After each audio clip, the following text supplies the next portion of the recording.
warahmatullahi wabarakatuh. Saya Anissa Rahmawati dari kelas akuntansi 2023G dengan NIM 23080694197. Di sini saya akan membacakan hasil jawaban UTS Pendidikan Pancasila. Nomor 1 yaitu tujuan pendidikan Pancasila. Yang pertama, membentuk karakter bangsa. Yang kedua, mengimplementasikan nilai-nilai luhur Pancasila. Yang ketiga, berkontribusi aktif dalam kehidupan bangsa. Selanjutnya, landasan-landasan dalam pendidikan Pancasila. Yang pertama, landasan historis. Yang kedua, landasan kultural. Yang ketiga, landasan yudiris. Yang keempat, landasan filosofis. Yang kelima, landasan sosiologis. Nomor 2, nilai-nilai Pancasila pada masa awal kehidupan. Yang pertama, nilai religi. Nampak pada masa zaman batu muda seperti menggunakan bambu sebagai media komunikasi terhadap roh nenek moyang dalam acara penyembahan, dan sekarang alat tersebut dikenal sebagai alat musik angklung. Selanjutnya, nilai kemanusiaan. Nampak dalam kehidupan sosial dengan berinteraksi dan berkomunikasi. Yang ketiga, nilai persatuan. Nampak dalam pola pemenuhan kebutuhan dengan pembagian kerja seperti pria mencari makan dan wanita menetap di gua membuat alat rumah tangga serta menjaga anak. Selanjutnya, nilai demokrasi atau Pancasila. Nampak pada awal terbentuknya desa komunal dan kehidupan bercocok tanam, sistem barter yang didasarkan kesepakatan dan musyawarah. Yang selanjutnya, nilai keadilan. Nampak pada saat desa komunal membawa konsekuensi pada pola kehidupan untuk saling melengkapi yang disebut pola gotong royong. Yang selanjutnya adalah nilai-nilai Pancasila masa kerajaan tradisional awal. Yang pertama adalah nilai religi. Nilai religi nampak pada kedatangan Islam menjelang abad 7 sampai abad 8 karena pengaruh Samudra Pasai dan Malaka menjadi pusat kerajaan Islam. Yang kedua, nilai kemanusiaan.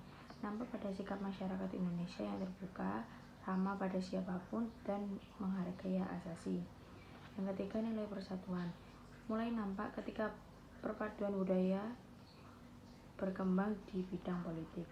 Yang keempat, nilai demokratis atau Pancasila. Nampak dengan adanya sistem kerajaan, upaya keadilan yang dilakukan dengan jalan musyawarah. Yang kelima adalah nilai keadilan.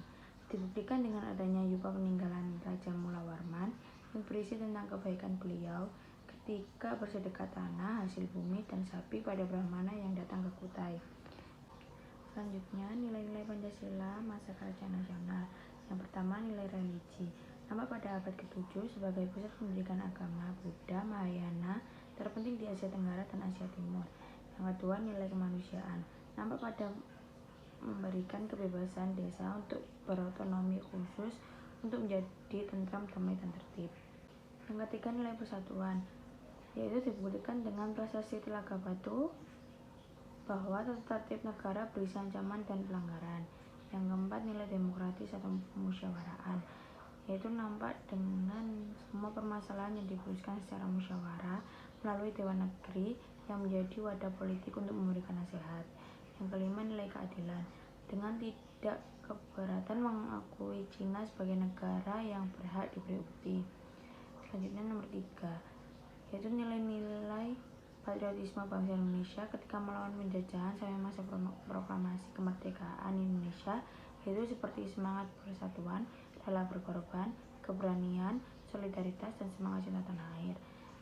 Selanjutnya, nilai-nilai Pancasila sebagai upaya mempertahankan dan mengisi kemerdekaan Republik Indonesia, yaitu nilai religi, nilai kemanusiaan, nilai persatuan, nilai demokratis, dan nilai keadilan. Selanjutnya, proses perumusan Pancasila. Pada tanggal 29 Mei sampai 1 Juni 1945 dilakukan sidang BPUPKI yang membahas rumusan dasar negara untuk Indonesia yang disampaikan oleh Muhammad Yamin, Supomo, dan Insinyur Soekarno. Namun, ketika usulan rumusan dasar negara tersebut tidak ada yang ditetapkan, maka dibentuklah panitia kecil atau panitia 9 yang kemudian berhasil menyusun Piagam Jakarta. Setelah itu, BPUPKI dibubarkan dan diganti dengan BPKI.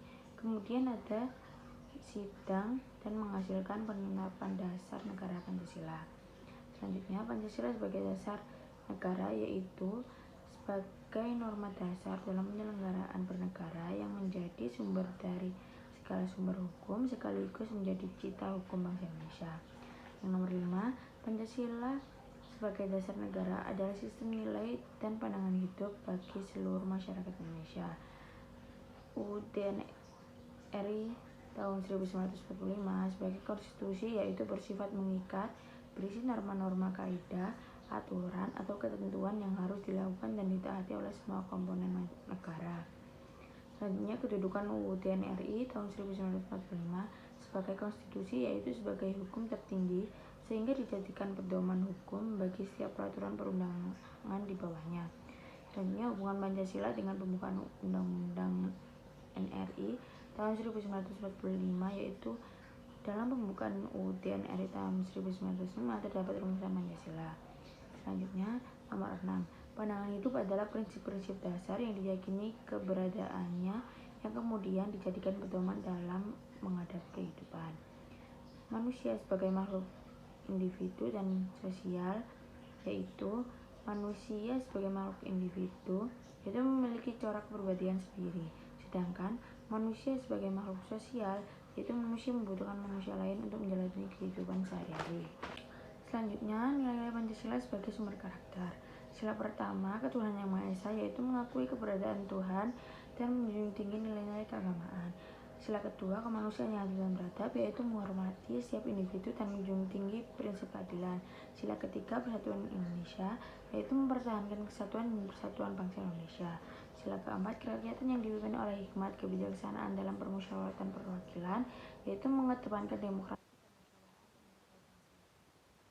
konsensus. Yang kelima, sila kelima, keadilan sosial bagi seluruh rakyat Indonesia yaitu memastikan keadilan. Selanjutnya, pembangunan karakter bangsa karena persatuan dan kebinekaan, demokrasi, keadilan sosial, etika dan integritas. Ya, nomor 7, mengimplementasikan Pancasila yaitu yang pertama, saling menghargai antar umat beragama. Yang kedua, memperlakukan semua orang. Yang ketiga, terlibat dalam kegiatan sosial dan kebersamaan yang mempromosikan persatuan. Yang keempat, ikut serta dalam proses demokrasi dan pemilihan umum. Yang kelima, saling membantu dan tolong-menolong. Nomor 8, pada tanggal 28 ada kegiatan Maulid Nabi yang bertujuan sebagai wujud rasa cinta kepada Nabi Muhammad. Selanjutnya, tanggal 1 Oktober 2023 adalah Hari Kesaktian Pancasila yang memiliki tujuan agar dapat memahami sejarah bangsa Indonesia dan menyadari pentingnya Pancasila sebagai ideologi negara. Selanjutnya, tanggal 5 Oktober 2023 yaitu Hari Guru Dunia, yaitu dengan tujuan memberikan penghormatan serta apresiasi kepada proses pembelajaran. Yang selanjutnya, tanggal 28 Oktober 2023 adalah Hari Sumpah Pemuda, yaitu memiliki tujuan untuk meningkatkan kebanggaan dan rasa cinta kepada bangsa Indonesia. Sekian dari saya. Wassalamualaikum warahmatullahi wabarakatuh.